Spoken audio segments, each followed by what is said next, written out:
আসসালামু আলাইকুম রহমতুল্লাহ। এইচকে বহুমুখী খামার ইউটিউব চ্যানেল এবং ফেসবুক পেজে আপনাদের সকলকে স্বাগতম।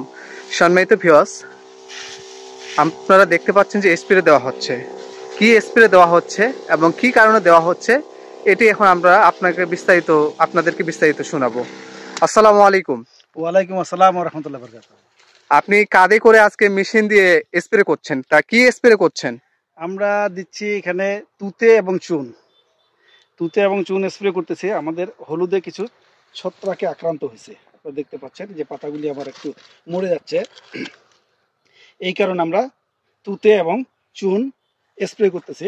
আমাদের এই ছত্রাকটা ছুটে যাবে। মালটার গাছে যে ক্যাঙ্কার রোগ হয় সেটাও এটা দিলে সেরে যাবে আলহামদুলিল্লাহ। মালটার গাছ, লিচুর গাছ, আপনি যেখানে দেন, এটা কিন্তু একটা আপনার রাসায়নিক কোনো স্প্রে না, এটা কিন্তু জৈব স্প্রে। তার মানে এটা কোনো ক্ষতিকর দিক নাই? না, আলহামদুলিল্লাহ এটা কোনো ক্ষতিকর দিক না।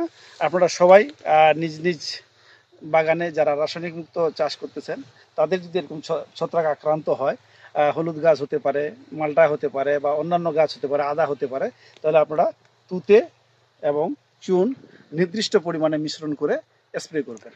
পরপর যদি 15 দিনের ভিতর দুটা স্প্রে করেন, ইনশাল্লাহ এই রোগ থেকে আপনার ফসল রক্ষা পাবে। এটার একটা নাকি রেশিও আছে, রেশিওটা যদি বলতেন। হ্যাঁ, এটার রেশিও আছে।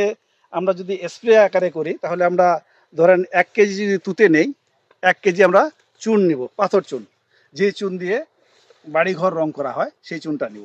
এটা পুরা ডাস্ট করে নিব। ডাস্ট করে নেওয়ার পরে আমরা সন্ধ্যাবেলায় ভিজিয়ে রাখবো আলাদা আলাদা পাত্রে। তো অবশ্যই আমরা চেষ্টা করব যেন এটা অ্যালুমিনিয়ামের পাত্র না হয়। এটা যদি মাটির পাত্র হয় তাহলে সব থেকে ভালো। আমরা 1 কেজির সঙ্গে আমরা প্রথম অবস্থায় 10 লিটার পানি মিশ্রণ করব। 10 লিটার তুতেতে পানি দেব, 10 লিটার দেবো আমরা চুনে। সারা রাত ভিজবে।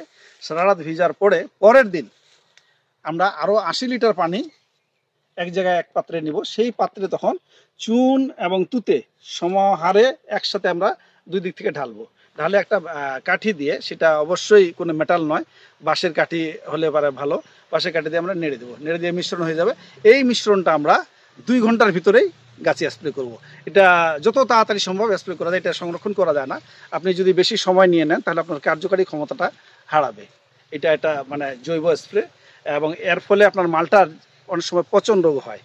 এই বর্ষার সিজনে যারা মালটা চাষি তারা যদি তুত এবং চুন স্প্রে করেন তাহলে ইনশাল্লাহ আপনাদের মালটায় পচন ধরবে না।